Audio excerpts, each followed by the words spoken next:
మీ business ఏదైనా మీ ఊర్లో promotion చేయాలంటే అది సుమన్ టీవీతోనే సాధ్యం. ఇప్పుడే సంప్రదించండి. పల్నాడు జిల్లా గురియాల నియోజకవర్గం దాచేపల్లి మండలం జనసేన పార్టీ ఆధ్వర్యంలో పాముల కిషోర్ గారి ఆధ్వర్యంలో శ్రీ వంగవీటి మోహన్ రంగా గారి 36వ వర్ధంతి ఘనంగా నిర్వహించుకున్నారు. వాళ్ళ కార్యకర్తలు, అభిమానులు, రంగా గారి అభిమానులు అందరూ ఈ కార్యక్రమంలో పాల్గొన్నారు. మొదటగా అభిమానుల అభిప్రాయం తెలుసుకున్నాం. ఇలా పార్టీ కార్యక్రమంతో పాటు ఏం చేస్తున్నారు, ఇవాళ ఎక్కడెక్కడ ఏ కార్యక్రమాలు చేస్తున్నారో తెలుసుకున్నాం. ఈరోజు దాచేపల్లి మండలం జనసేన పార్టీ కార్యాలయంలో శ్రీ వంగవీటి మోహన్ రంగా గారి వర్ధంతి 36వ వర్ధంతి పార్టీ కార్యాలయంలో ఘనంగా నిర్వహించాం. కానీ ఈరోజు అతను లేని లోటు చాలా ఉన్నది. ఆ రోజు చూసాం, పేద బలహీన వర్గాల ఆశా జ్యోతి ఎవరంటే వంగవీటి మోహన్ రంగా అని అందరికీ తెలుసు. నేను చూశాను. ఎలా చూశానంటే, నేను విజయవాడ వెళ్ళాను. విజయవాడ వెళ్తే ఆ రోజు మా సొంత వాళ్ళ ఇంట్లోనే మోహన్ రంగా గారి ఫోటోలు దాదాపుగా 20 నుంచి 30 ఉన్నాయి. వాళ్ళు అందరూ దిగిన ఫోటోలు, ఆ రోజు వాళ్ళతో షేర్ చేసిన ఫోటోలు ఫ్రేమ్ కట్టించి ఉన్నాయి. ఎవరు నాకు వాస్తవంగా ఐడియా లేదు. ఈయన మాకు ఎన్నో కార్యక్రమాలు చేశారు, పట్టాలు ఇప్పించారు, ఇళ్ళ పట్టాలు. ఆ రోజు ఎంతో కానీ మాకు మేలు చేసిన వ్యక్తి విజయవాడలో 20 ఉన్నారంటే అది రాష్ట్ర వ్యాప్తంగానే విజయవాడలో ముఖ్యంగా వంగవీటి మోహన్ రంగా గారి పేరే వస్తుంది. మనం చూసాం, ఆ రోజుల్లో క్రీడాకారులకి అతను చేసిన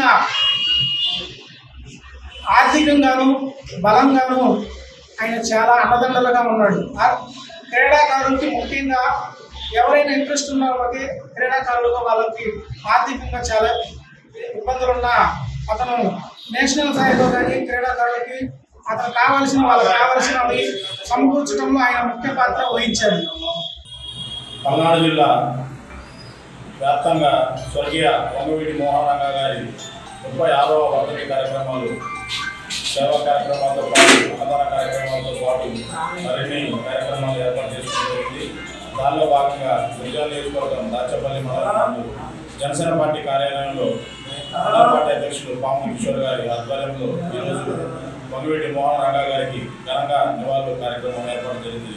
అలాగనే గురిజాల నియోజకవర్గ వ్యాప్తంగా ఈరోజు పిడుగురాలలో రామశెట్టి రమేష్ గారు మండల పార్టీ అధ్యక్షుల ఆధ్వర్యంలో అక్కడ ఏర్పాటు చేయడం జరిగింది.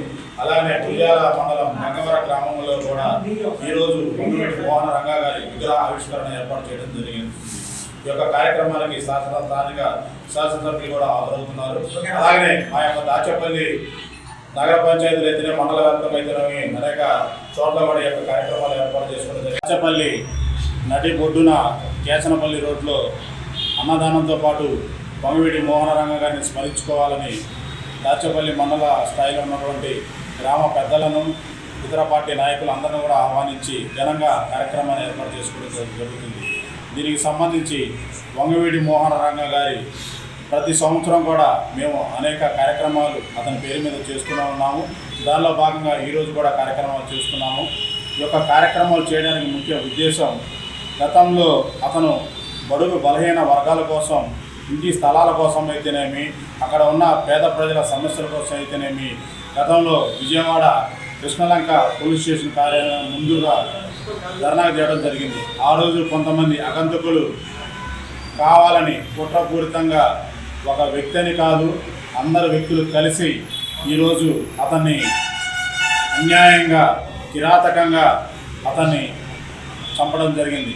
ఆ రోజు రాష్ట్ర వ్యాప్తంగా మాత్రమే కాకుండా దేశవ్యాప్తంగా కూడా అల్లర్లు చెలరేగి నిర్వీర్యంగా 45 రోజుల పాటు ఆంధ్ర రాష్ట్రంలో కర్ఫ్యూ విధించి, భారతదేశ చరిత్రలోనే 45 రోజుల పాటు కర్ఫ్యూ విధించినటువంటి ఏకైక నేత, నాయకుడు ఒక వంగవీటి మోహన్ రంగా గారి నుండి ఈరోజు వర్గీయ బడుగు బలహీన వర్గాల ఆశాజ్యోతి శ్రీ వంగవీటి మోహన్ రంగా గారి 36వ వర్ధంతి ఈరోజు దాచేపల్లి మండలం జనసేన పార్టీ ఆఫీసులో చాలా ఘనంగా జరిగాయి.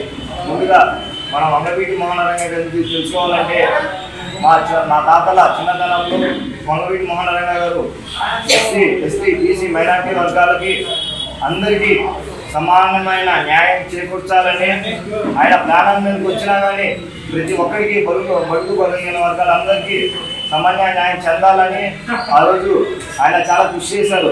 రాష్ట్రంలో కానీ దేశంలో కానీ దొంగ కేసులు పెట్టించి ఆ రోజు వంగవీటి మోహన రంగా గారిని జైల్లో పెట్టించిన విషయం మనందరికీ తెలిసిందే.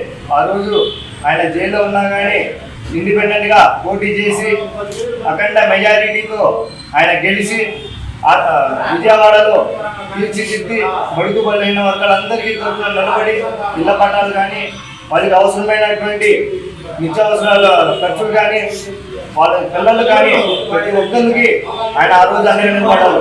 అదే రీతిలో ఆయన కోల్పోయాం. అదే రీతిలో ఈరోజు జనసేన పార్టీ అధినేత శ్రీ వనిదల పవన్ కళ్యాణ్ గారిని ఈరోజు మనం చూస్తున్నాం.